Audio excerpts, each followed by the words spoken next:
étudiants, dont les sans-papiers, en grande majorité, ont manifesté le 30 mai et le 20 juin, massivement, à Paris et dans plusieurs villes de France, pour réclamer la régularisation. L'état d'urgence sanitaire a mis en lumière les inégalités dans la société. Les sans-papiers se trouvent exclus, éloignés de leurs droits humains. La mobilisation des associations, des citoyens et citoyennes, ici ou comme ailleurs, contribue en partie à réduire les dégâts, même si elle ne peut suffire. Le groupe ou les groupes Ensemble pour notre régularisation, fondés sur tous les réseaux sociaux, tentent de sensibiliser les Français et Françaises et le gouvernement de notre souffrance, précarité et notre détresse afin de trouver un mécanisme de régularisation juste et humain pour une population en danger mais pas dangereuse.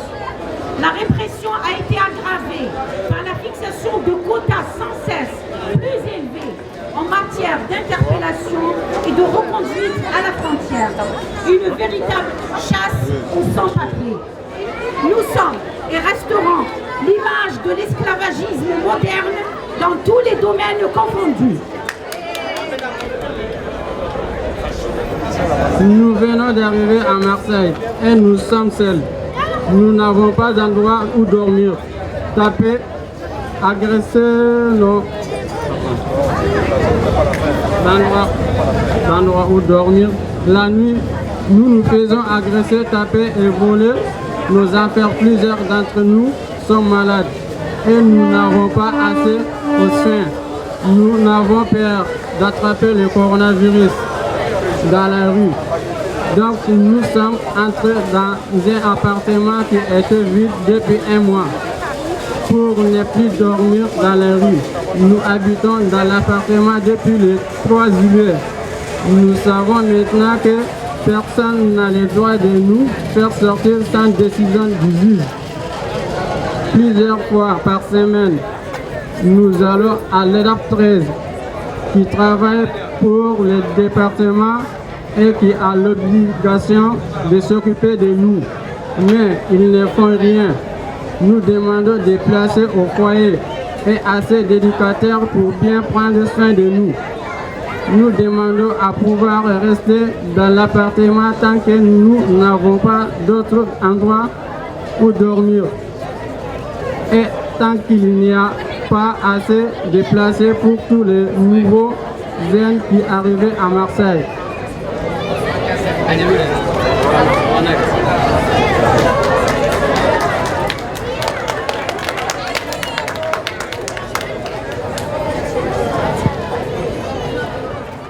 C'était juste pour vous informer que depuis 2 jours, il y a donc l'appartement 12 rue Breteuil qui est occupé, squatté par 10 mineurs non accompagnés qui sont arrivés à Marseille très récemment. Donc maintenant c'est officiel puisque les 48 heures sont passées et à partir de maintenant, à partir de ce soir, à partir de demain, on fait un appel évidemment à solidarité pour que tout... Alors l'appartement est vide, il y a quelques matelas, quelques draps, il n'y a rien, il n'y a pas de quoi faire manger, il y a de l'eau, un peu d'électricité, mais en tout cas voilà, on fait un appel ce soir. Si vous voulez passer aux 12 rue Breteuil, amener de quoi manger, de quoi se laver, venir juste une présence, voilà, jour et nuit, voilà. Il y aura toujours des jeunes là-bas. Donc c'est un endroit, c'est un point de départ pour on espère d'autres ouvertures plus tard. Et voilà. Donc si vous avez des questions, vous pouvez venir me voir.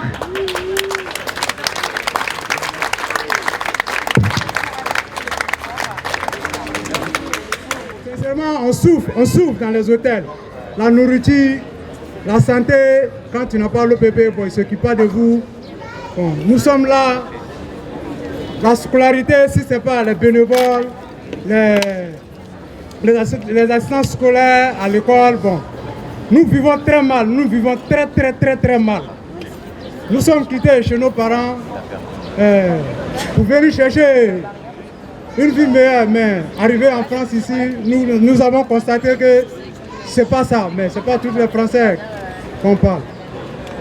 Vous qui sommes là aujourd'hui, en train de nous regarder, nous constatons que vous êtes à nos côtés, mais vous aussi, vous n'avez pas trop de moyens pour nous soutenir.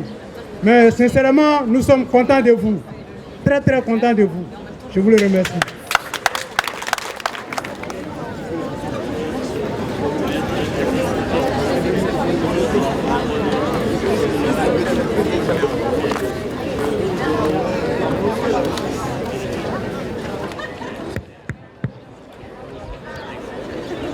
Bonsoir tout le monde.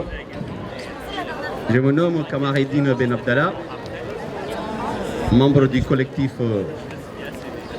des habitants organisés du 3e et en même temps initiateur ou membre fondateur des habitants sans papier au 3e. Aujourd'hui, si je me trouve ici avec certains de mes membres du collectif, nous sommes venus ici pour la cause commune. Et pour moi, personnellement, pendant le confinement, je viens de découvrir une autre France avec qui on a partagé les mêmes sentiments et qui m'a poussé aujourd'hui d'espérer et de croire que nous pouvons ensemble gagner le combat. Et je m'en vais d'abord remercier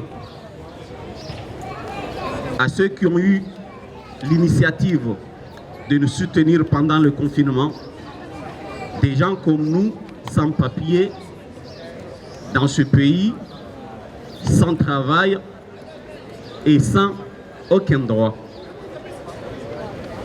Et à partir de là, je me suis dit pourquoi pas m'approcher à ces gens-là, ceux qui ont eu le courage de venir au pied de nos différents portails, de nous demander qu'est-ce que vous voulez, est-ce que vous avez à quoi à manger, et de nous donner gratuitement et sans condition des colis alimentaires pour survivre la période du confinement. Donc ça m'a encouragé, je me suis approché et jusqu'au jour d'aujourd'hui, ils sont là derrière nous, ils nous soutiennent du matin au soir.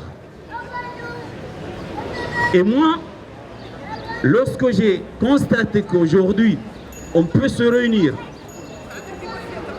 on peut dire ce que nous ressentons, j'ai commencé à croire et à garder espoir qu'un jour, nous allons convaincre. Et si aujourd'hui je suis venu ici, c'est à titre de soutien, puisque je trouve que c'est une cause commune. Et je remercie à ceux qui ne sont pas intéressés ou bien concernés, surtout, c'est-à-dire nous, sans papier, c'est normal, mais les gens qui ont des papiers, mais qui ont eu le courage de venir nous soutenir, je vous dis merci.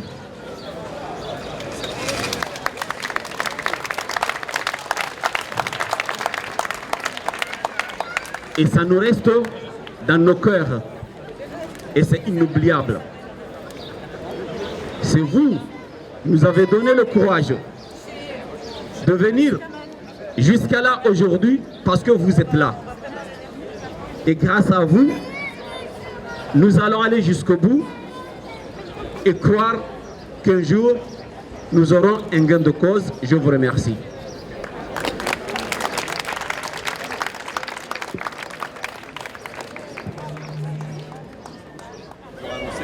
Nous, les habitants de squat de Saint-Just, nous, les familles, les mineurs, les jeunes d'enfants de la rue, nous risquons d'habiter au la rue. Et la première chose, c'est la promesse de la préfecture. Il n'y a pas d'expulsion jusqu'à la fin de août. Ça, c'est le premier. Il n'y a pas il n'y en a pas d'expulsion jusqu'à la fin de août. Tous les habitants ont les gens à l'hôtel. C'est pas de Collège Saint-Just. Bonjour tout le monde. Bon, comme il vient de le dire Nabil, il n'y aura pas de personnes à la rue jusqu'au fin août. Jusqu'à d'ici là, il y aura d'autres solutions. Mais il n'y a pas que les habitants de Saint-Just, c'est tout le monde. Personne ne sera à la rue jusqu'à la fin août. Donc il y aura d'autres réunions qui vont venir dans les jours prochains. Et ça sera bien sûr aussi, on va parler, ils vont prendre des dossiers cas par cas, les situations urgentes, surtout les familles d'enfants scolarisés, les enfants non scolarisés jusqu'à présent, qui vont être pris en charge aussi. Et bien sûr les femmes enceintes, donc l'étude des dossiers actuellement, ça va être surtout pour les situations urgentes. Et bien sûr viendront aussi d'autres situations plus tard. Donc les réunions ne vont pas s'arrêter, ça sera prochainement aussi, et ça sera notre détermination jusqu'à bien sûr gain de cause pour tout le monde. Mais que vu que l'expulsion de Saint-Just, la sortie de Saint-Just était consécutive à un incendie et pas à un arrêté de péril, l'arrêté de péril vient dans un deuxième temps, on ne pouvait pas avoir la charte des délogés qui s'appliquait à cet endroit. Donc on a eu un long débat sur le fait d'occuper sans droit ni titre un bâtiment, et on s'est dit qu'on aurait encore une fois à creuser avec les services de la mairie et de la préfecture de façon à faire évoluer ces arrêtés de péril pour qu'elles concernent de façon plus large les squats. Et même si ça ne s'applique pas à Saint-Just, que ça puisse servir après par la suite.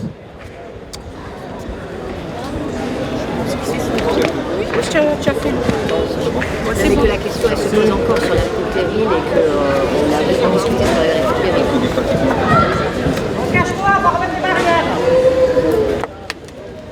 En fait, le plus important dans tout ça, c'est que ce collectif, il a été bien reçu par la mairie. C'est pas pour jeter des fleurs aux gars de la mairie, mais la première décision qui a été prise déjà par le préfet, c'est qu'il n'y aura pas d'expulsion d'ici la fin du mois d'août. C'est-à-dire, toute cette période-là, personne ne sera à la rue. Voilà, personne ne sera à la rue. Ça, c'est une décision de la préfecture. Après, à partir de cette date, jusqu'à la fin août, la mairie va travailler étroitement avec le collectif, avec tous les collectifs, pour trouver des solutions au cas par cas, bien sûr. Dans les cas les plus touchés, en urgence, les mineurs, les femmes enceintes, comme elle a dit ma collègue. Voilà, bon, on pense que c'est déjà un point positif au départ. Le reste, on va le négocier point par point. Voilà, merci. Je rectifie un tout petit truc. Le collectif n'a pas accepté de travailler avec la mairie. Le collectif a entendu la demande de la mairie et va se réunir pour donner une réponse.